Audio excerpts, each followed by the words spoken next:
Afternoon, everyone. Welcome to our pre-match press conference preview our game against Manchester City, and we'll start off with Vinny.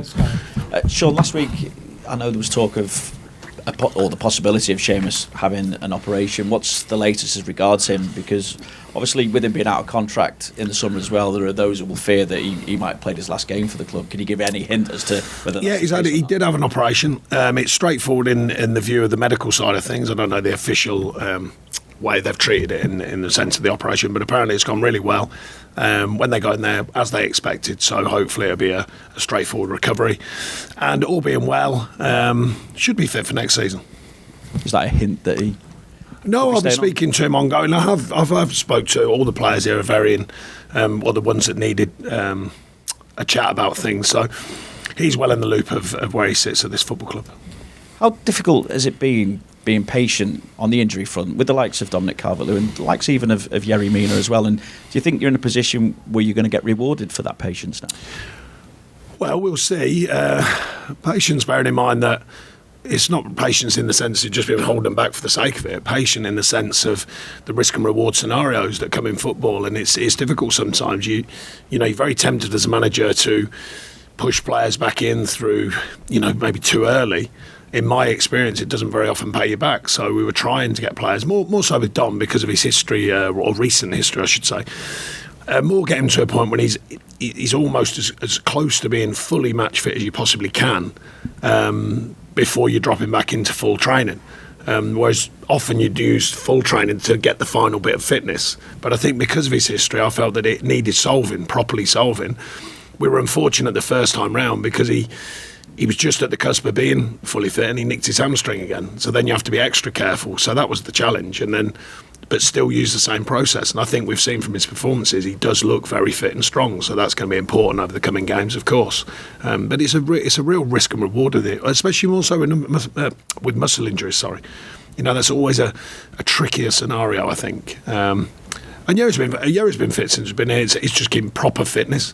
I thought he did well the other night, fitness-wise. Not easy because obviously the games programme at the minute is very skinny. We've managed to get a couple of games in between the time I've been here, but not many. So he did well with that side of things, and then obviously given a bit of downtime just to recover. What's been the difference managing emotions this week? Obviously a high after the win over Brighton in contrast to the week, I suppose, after Newcastle, and the fact that the Brighton game built on the impressive performance against Leicester, but you can't get too carried away, obviously. No, I think more reinforcing the good pitch behaviour, if you like, in the sense of the tactical demand, the physical demand, gluing it all together with that sort of mentality to take on a performance and reflecting on it and sharing it with them, showing some clips and things that we did well, things that we can still work on. And then on the emotional side, really, the challenge you've got, you want them to enjoy it. I want to enjoy it, of course I do, but the most enjoyable thing is getting the whole job done, particularly at this club this season.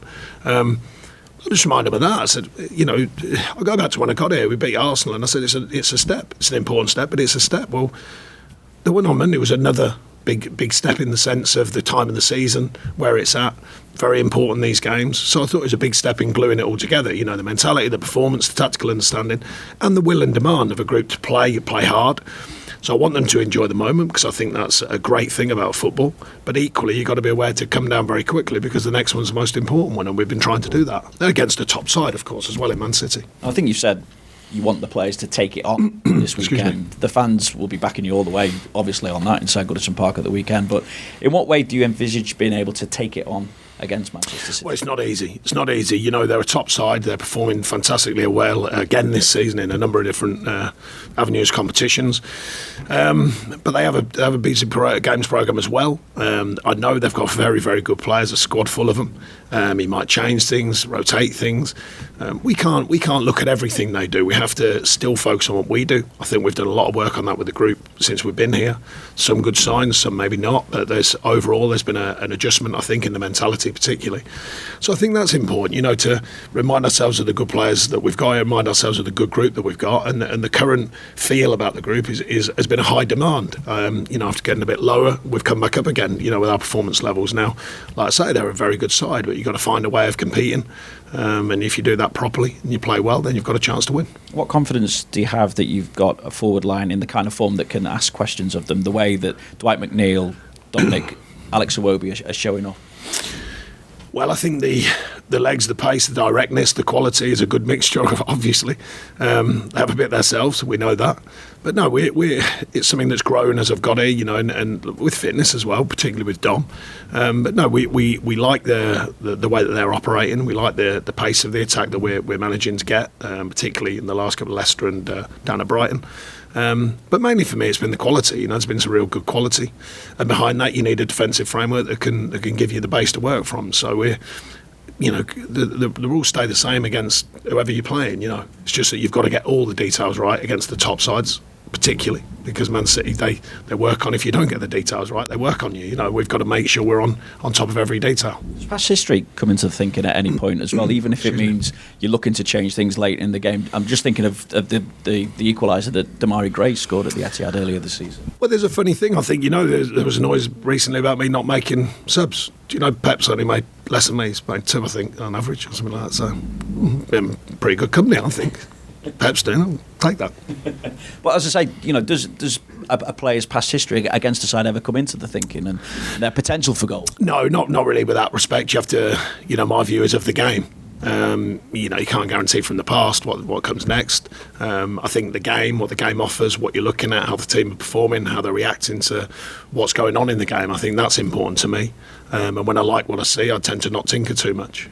Unless it's an obvious thing, an injury or someone lacking fitness and stuff like that. But if the team are operating in the right manner, which at Leicester I thought we were dominant in the second period of the second half, if you like. So therefore I'm like, no, that team can go on and win it. We didn't on the day, but I believed it could.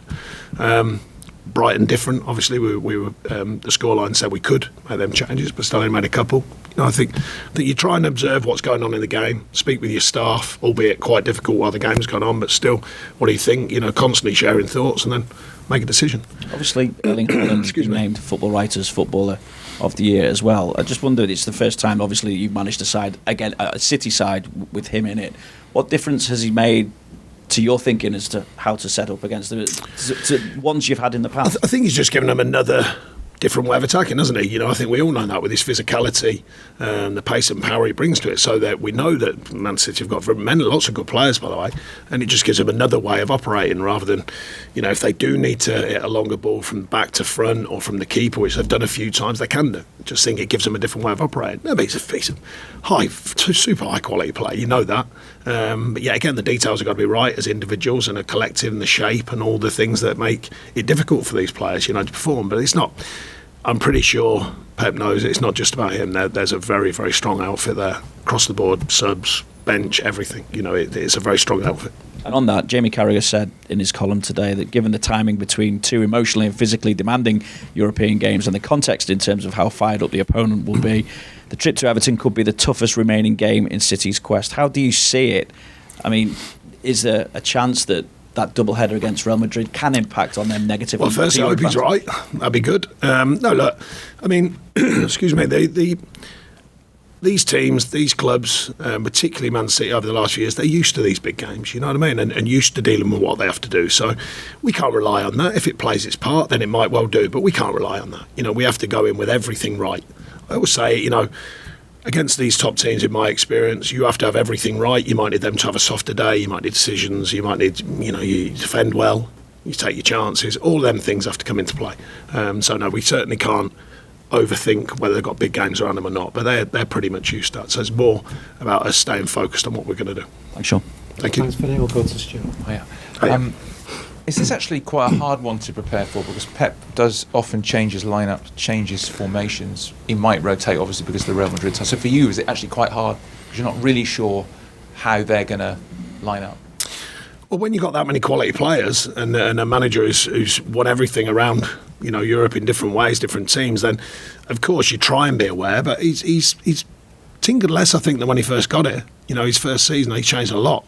I think the shape has stayed more similar over the last couple of seasons, but he's got the ability to do so with lots of different players and lots of different styles of players. So you've got to be ready, that's for sure. And we can only make the players as ready as possible. And then if they change it on the day, we have to adapt. As you mentioned, they've got a lot of players in a big squad, but with Haaland, is his threat something that you've worked on specifically with your defenders this week?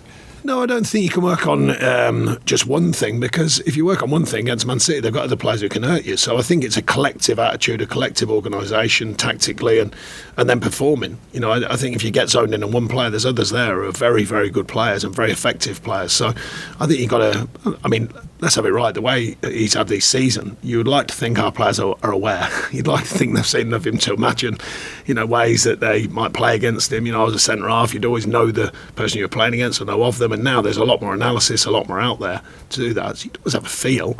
And then more about us getting the team, if you like, right to work around all the scenarios. Because like I say, you can't focus on one player because some of these teams, particularly Man City, they're very effective from other areas, not just through that one player. And as a centre half, would you have fancied your chances against him? I've got to tell you, I fancy my chance about any centre forward. That's the one strength I had. I weren't that great, but I fancied my chance against every centre forward I played against. Thanks, Stuart. We'll go to Shamoon at BBC. Hi, Sean. It was a great result on Monday against Brighton. How satisfying was the scenes at the end with the fans and the reaction that they had? I prefer that reaction at the end of the season when we get the job done. But during the process, our fans have been amazing. I've said that. I've never questioned the fans. They've been amazing since I got here. Home and away, I always have an extra little bit of respect for away fans, purely because it costs a lot of money. Travelling, you know, tickets, all the rest of it, you know, sorting your life out. So I always think that's an added respect level, because it costs a lot of money for these people, a lot of effort to get places, especially a place like Brighton, because it's miles away. So they got a reward for a very good performance, and we thank them for their backing. Did you take time to think about the performance, how unexpected it was, or do you think about the next one, Man City coming up? It wasn't unexpected. I think we've shown signs, and I think certainly the group are working hard. I think the performance level is you're looking. I've said it constantly. Is consistency. That's what we're looking for. But it's through 90 odd minutes, and it's every game that comes round. And I think that's what we're always pushing the players to get, more and more consistency of performance. And is facing Man City the ultimate test any team can have? The ultimate test is Premier League football. You know, that you can't take anyone for granted in the Premier League. It's fair to say there's a handful of clubs that are you know, superpowers, if you like, as I used to call them, and I think they still are. I think Man City are certainly in that group across the globe, really. So yeah, it's an added incentive to take a scalp. You know, but really, it's not about that at the minute. It's about points on the board. That's what we're looking to get. You know, we beat Arsenal. I wasn't jumping from the rooftops screaming about that. I just said, look, it's a great win. It's a great 3 points, but it's 3 points. That's what we're searching for. And I'm sure you're aware they're on for the treble this year. What have you made of their season? Do you think they can go on and achieve that? They're doing what they do. You know, over many seasons, not just this one. They push in most competitions. You know, so I think it's something that we've seen before. Whether they can finish that off is yet to be seen. But they push on every level because they're a top outfit, and they buy top players, and they consistently grow. Any way of stopping them? How does clubs? Well, you've got to play well, as I just said. You've got to play well. You need to be all the details. Maybe a scratch of luck, a decision here and there, but you've got to play well. Simple as that. You've got to perform. And the Goodison factor on Sunday, do you think there's a sort of added percentage that's in your favour there? Well, since I've been here, the fans across the board have been very supportive, and they have been at home, so that's all we can ask of them, is to stay behind the team regardless. Just keep behind the team.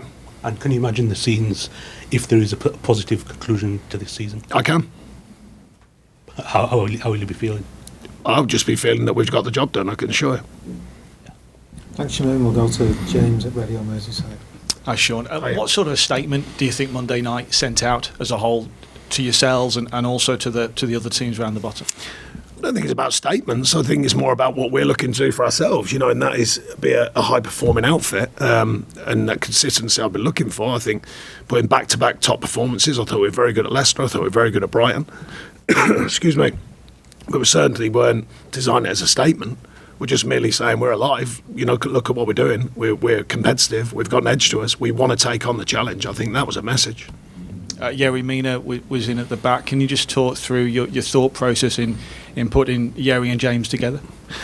Yeah, Yerry's, I think I'm right in saying, he's the only player that hasn't stepped on the pitch for us in real terms. So at some point, you know, I've got to look at that as well and go, right, okay, could he offer us something different than what we're doing? On the night, the team in front of him performed well, and I think I was a centre half. It's always helpful if the group in front of you are performing well. I think that's a helpful thing, and he did fine, you know, especially when he hasn't played in so long. So I was pleased for him and pleased for the team. But it's not really about each individual at this time, that's for sure. It's about the group mentality and the squad mentality. But it just shows another player who's ready to come in and commit to the cause. And good to see Andros Townsend back on the grass for the under-21s early this week. Yeah, and he's just started with us again. I mean, he's early on in the process of getting truly fit, but he started with us again. It's great for him because it's been a long haul. I spoke to him about his frustrations of it all, and it can get hard when you're a player. But he's back on the grass and he's enjoying it at the moment again, and we want that to continue. Thanks, James. We'll go to Carl Excuse in me. the Press Association. Let's get a swig of this.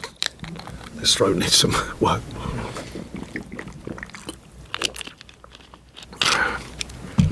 Hi, Sean. Just to go back to in relation to your first answer about Seamus and next season, have you been able to give any thought to the medium-term planning for what you want to do? Yeah, I think there's some outlines that I've been speaking, excuse me, with Kev Thelwell about, and some background of the club and a way forward and thoughts forward. But at the end of the day, it still comes down to what's happening now, because we all know when I got here the noise about Everton are done and all that sort of business for this season. We've obviously shown we're not done. We've obviously shown there's more life in what we're doing. We've got to take that on to the end of the season. We know that, and that does change things quite obviously. Being in the Premier League is a different viewpoint, so that's the first concern. But there's some background chats about what's going to be needed, because you have to continue. You have to make sure that they're still in place. Do you? I don't want to sort of sound fair, but do you have to have almost two lists or two plans in place for survival? And no, not really. No, not really. It's a fluid business, fluid industry, one that I'm used to. So I think you're always fluid thinking anyway. I don't think it's about an exact thought. It's about different scenarios with players, player contracts, ways the club are operating, ways they're looking to operate. So there's a lot going on. It's not just about this or that. Ultimately, it's about survival. Sorry? Ultimately, it's about survival. Well, ultimately, this season, it's about getting past this situation and then growing for the future.